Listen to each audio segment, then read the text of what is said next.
Buenas tardes, mi nombre es Benito Guillermo Pérez López. Estamos en el Instituto de Estudios Judiciales del Tribunal Superior de Justicia del Distrito Federal. Es la asignatura de Proyectos de Resolución de Sentencias, impartido por el doctor Juan Andrés Hernández Islas.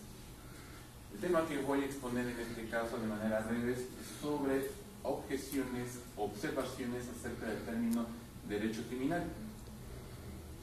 En primer lugar, en este caso, estamos hablando de que el término derecho criminal en la actualidad resulta, digamos, un tanto impactante, dado que estamos acostumbrados a manejar el término derecho penal.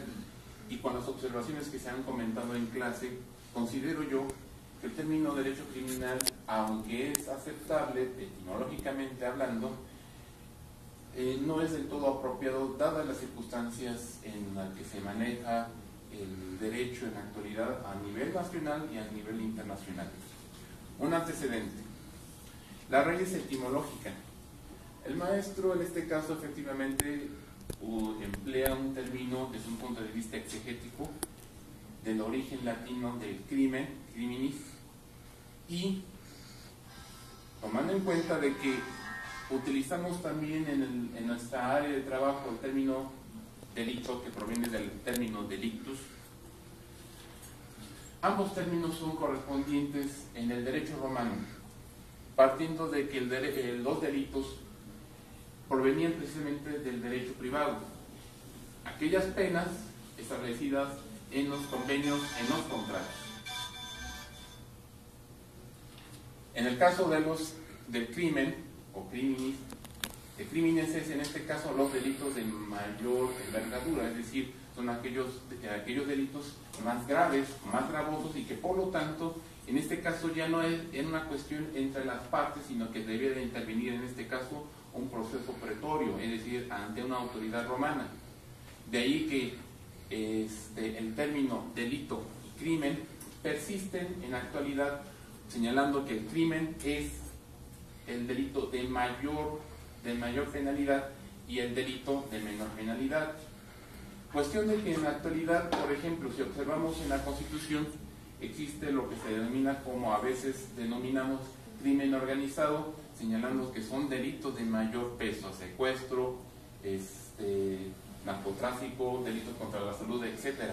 Y se deja en algunos casos a los delitos de menor penalidad, pues, o robo en algunos casos, o abuso sexual en ciertas circunstancias, y no están agravadas. La base teleológica y ética. Considero que el término derecho criminal se contrapone en este caso con lo que es el derecho penal, justamente por las finalidades que se establecen. La objeción al término derecho penal es a partir de que si es derecho penal es porque se refiere únicamente a lo que es a las penas. En cambio, si es derecho criminal, desde el punto de vista de los fines, es un derecho, un régimen jurídico que se refiere en este caso a lo que es el crimen, es decir, a lo que nosotros conocemos como delito. ¿De acuerdo?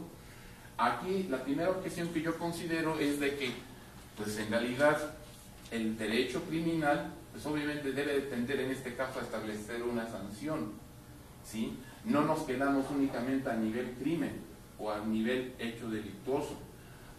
El derecho penal, como nosotros los conocemos, es parte desde el hecho delictuoso hasta lo que es la sanción, ¿sí? Por eso yo considero que en este punto el derecho criminal nada más se queda en un solo nivel de conocimiento, en el conocimiento de lo que es el hecho delictuoso.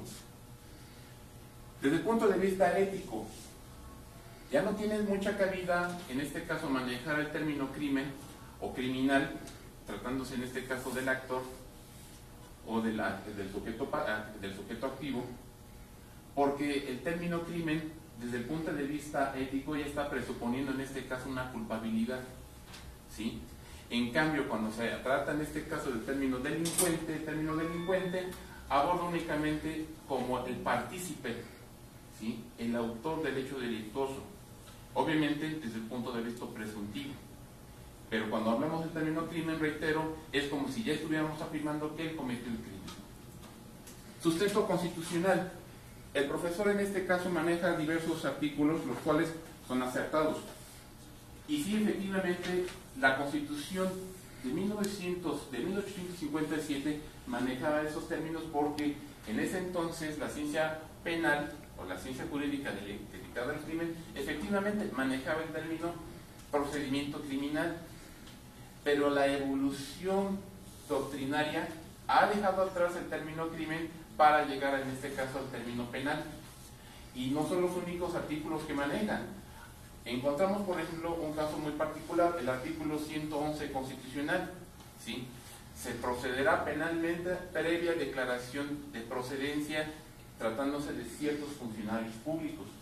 Entonces, el artículo 111 constitucional es un ejemplo claro donde señala, momento, ya no se procederá criminalmente en contra de un diputado o en contra de un ministro de la Suprema Corte, sino se procederá penalmente. Es una cuestión de diferencias. Y eso explica precisamente el distintivo de lo que es la Constitución de 1857, que pasó a ser la Constitución de 1917, ¿sí? Obviamente porque todavía fue arrastrando esa base doctrinal, pero en el siglo XX se ha evolucionado hacia el término derecho penal. Considero y reitero, los dos términos son válidos, la jurisprudencia lo respalda en este caso, inclusive señalando la existencia de la política criminal, que es algo plausible en este caso dentro de lo que son las funciones del Estado. Finalmente, derechos humanos. La Carta Universal de Derechos Humanos de la Organización de Naciones Unidas señala precisamente la diferencia que toda persona tiene derecho, en este caso, a que sea juzgado penalmente, no maneja el término criminal, ¿de acuerdo? Por eso es que yo considero que, bueno, es válido desde el punto de vista etimológico el término crimen, porque hay un sustento histórico doctrinario que lo emplea, y obviamente a nivel constitucional, como lo señala el profesor, es correcto.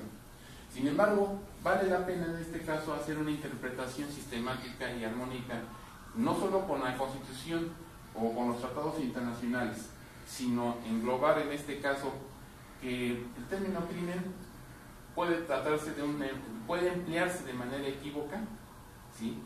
Estableciendo de antemano una culpabilidad al sujeto que está sometido al proceso, y que pues realmente en la actualidad, tratándose que ya tenemos una reforma que está en transición al sistema acusatorio, lo primordial es el principio de la presunción de inocencia.